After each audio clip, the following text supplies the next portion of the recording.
Hi guys! Hi, welcome back. Today I am in office. That's me making my coffee in the morning and then taking my medicine and then eating my oatmeal that I made. Yes, after that, nagpunta kami sa... I don't know kung anong tawag dyan. Station Square. Station Square. This is also near Metrotown. So when we said that everything is there, everything is there. That's true. And dyan, papasok tayo kasi may bibilhin tayo. But makikita nyo mamaya pag nakapasok na kami. Yeah, so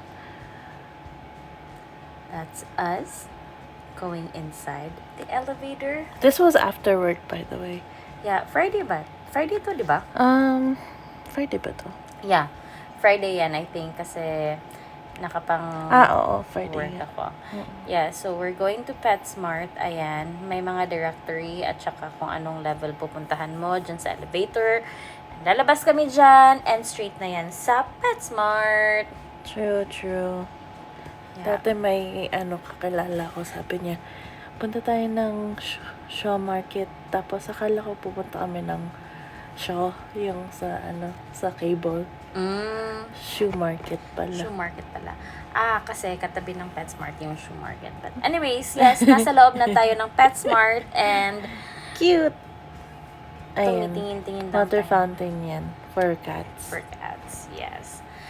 PetSmart, magandang mag-stroll lang din sa PetSmart, guys. Pag mahilig kayo sa animals, marami kayong makikita. And True. Ang dami na lang fish, dami na lang birds. Actually, dati sa Philippines, may mga alaga kami maraming fish. Kahit dito sa Calgary, maraming fish si Daddy. True. And then, may birds din kami dati. Tapos, ang ingay-ingay nila. Kaya, Anong klaseng bird? Yung parrot? hindi, lovebirds. Pero they're so loud. So, we cover their cage at night. Di ba sabi nila pag lovebirds, pag namamatay yung isa, medyo... Deads na rin yung isa. True. Yeah. Tsaka medyo sensitive sila sa mga amoy. Kaya yung mga tuyo, pag nagluluto kayo, medyo sensitive sila. Ayan ang isa naming alaga ngayon. Mga gold snail. Mystery gold snail. Yeah.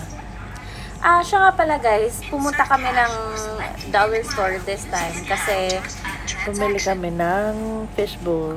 fishbowl dahil para dyan sa nakikita nyo ngayon. Totoo. Yan ay isang pita fish. Yeah, we bought this one. It's the cheaper ones. Kasi we weren't sure yet kung kaya ba namin Alagaan. mag-alaga. And not that it's a trial, but it is a trial. Yeah. Pasensya na, hindi na nabasa yung ibang message. Tayo daw ako, Mary Ann. Sabi ni Joey Crocs. Sorry doon sa hindi namin nabasa. Malalim pa ba dyan? Pa-shout out Good morning! Good morning, everyone! It's Saturday and medyo makulimlim today. Ayan, medyo makulimlim. Ewan ko kung uulan, pero yung forecast kasi today uulan.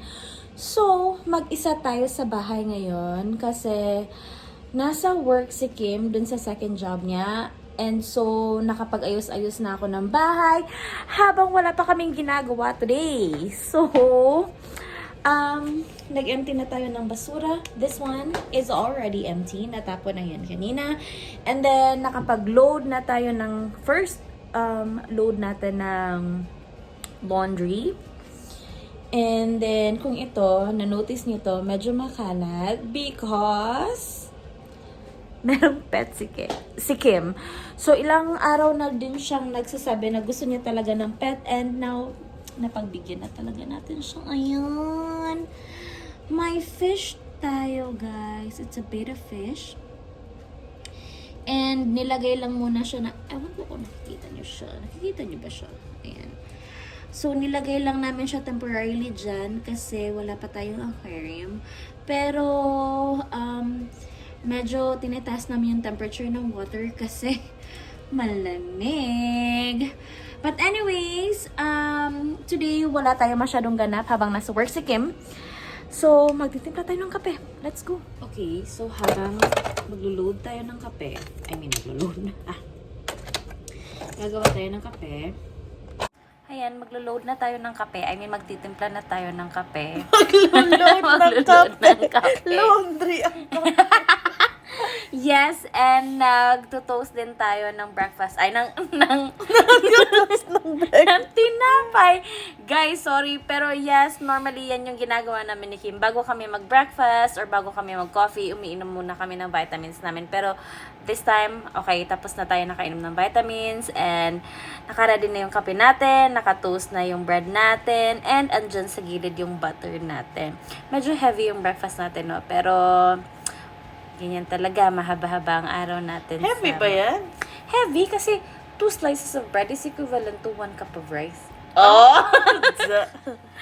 That pack. Ayan. Medyo nagchichika-chika lang ako sa sarili ko niyan kasi wala akong magawa. Oo, pero hindi niya nagustuhan. Kaya ngayon, nagdadab tayo. Medyo malakas kasi yung machine. It's so rainy. We're here at Pokerito, my very most favorite place to get things to eat. Kat is in there, if you can see. Ganito sa loob ng Pokerito. Yan, nakabalandra agad ang kanilang mga menu, kung anong pwedeng makikita nyo, at kung ano ang pwedeng bilhin nyo. And yung mga toppings, you can choose whatever you want in the poke bowl or poke Rice burrito. Or burrito. I just got off work and then we went and bought a snail right there. And we also bought an aquarium, and I asked Kat if we could just buy a second-hand one because I don't want to pay for. But we were already there, and gas is really expensive. So, if we were to buy a second-hand one, we would have to pick it up and drive. So, I'm kind of tired already, so we just bought one. Everything that we bought was like $50, so it's pretty good. And then yesterday we just spent to buy the fish that we named Angeria. Yeah, so Kat's just picking up the order and then we're gonna go home. I'm tired. And I'm not really tired from work. I didn't really do anything today. I'm just tired because I woke up early. That's it. I worked today from 9 to 5. And yeah. So we're home now. This is the aquarium that we bought. This is the aquarium, the fish bowl that we bought from the dollar store. It cracked last night, so can't use it. And that's just where the fish was from. So yeah, we're gonna eat first. Here's our food. So Kat got bulgogi and I got a poke bowl. Yeah. I'm gonna eat first. Hi guys! So I think that's it for tonight. That's it for this vlog. Yeah, pretty tired today. Yeah, medyo lutang kami today guys. Pero trivia lang, yung bulgogi nila na food, yung bulgogi nila na pinili namin, bago sa menu nila yun. Hindi ako nag-o-order ng Pokerito, si Kim lang talaga. But this time, trinay ko na kasi, meat. Okay, sure, try natin. Yeah. It's good naman, no? Oo, nagustuhan bago lang ko yun, siya. actually. Kaya ako nanalo. Kaya sila nagkaroon ng ad for, for the $100 gift card. Kasi they were trying to promote yung bulgogi nila. Kaya alam mo na may bulgogi sila. Uy, in fairness guys, masarap. I-try nyo. Ewan, may Pokerito ba No, sa... it's only here. Oh, andito lang pala sa ano. So, pag nandito kayo sa Vancouver, Try get nyo. some. It's good, yeah. na-try siya ng ate ko nung nandito siya and Nagustuhan nagustuhan niya. niya. Yeah. Mm-mm. It's very similar to other like yung mga restaurant na may mga bowls. Oo, yung mga poke bowls. Yeah. Yeah, masarap siya guys. Very I-try good. niya siya. And it feels healthy. I'm not too sure if it actually is healthy. I bet it is because it's a lot of veggies and raw fish. So Totoo. there's nothing really in there that's unhealthy. But yeah, everything in moderation. Yeah, so kanina pala, nung habang nasa PetSmart kami, bumili kami nung yung snail. Oo, kasi kailangan trinay namin kung okay bang may kasama sa fish tank si Angeria, yung beta fish namin. Oh my God, ina-attack niya. Na-attack niya guys. And, alam niyo ba, may kwento ako kasi nung nasa maliit pa siya nalalagyan, feeling ko nainitan siya kasi nga trinay namin painitan yung water niya kasi sobrang lamig ng paligid.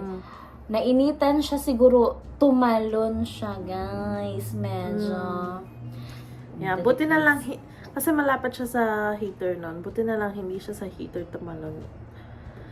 Because then, she would have been fishbowl.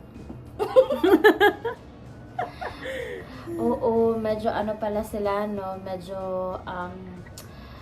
may pagka, ano din pala sila sa temperature nila pag nainitan Sensitive, sila. yeah. Oo. Tsaka akala namin pang beginner siya. Pang beginner naman Pang-beginner talaga siya. naman, yeah. Pero medyo worried kami sa kanya at first kasi never naman talaga kami nagkapet dito sa Vancouver ng ganyan. So, ayun. Nakakaaliw naman. True. It's nice. It's relaxing to like watch her attack the snail. Oo, pero in fairness, pag... Like ngayon na medyo nakasettle na sila kasi na-set up na namin yung yung aquarium nila. Okay friends na naman. sila, guys. Well, not really. Pero they're acquaintance. Acquaintance. Oo, medyo may Yeah. times pa din na ina-attack. Actually, also, Kat bought too much decoration. So now it's just sitting there. Na-excite ako eh. Bakit ba? Yeah. Pero I guess, yeah, that's it. We're gonna just end everything here. And I'll see you in the next vlog. Thanks for watching, everyone. Thank you, guys. Yeah. Hi, Carmela. Hi, Carmela. She gets kilig when she gets bate. So. Hi, Carmela. Hi, Carmela, and hi to everyone watching. Bye.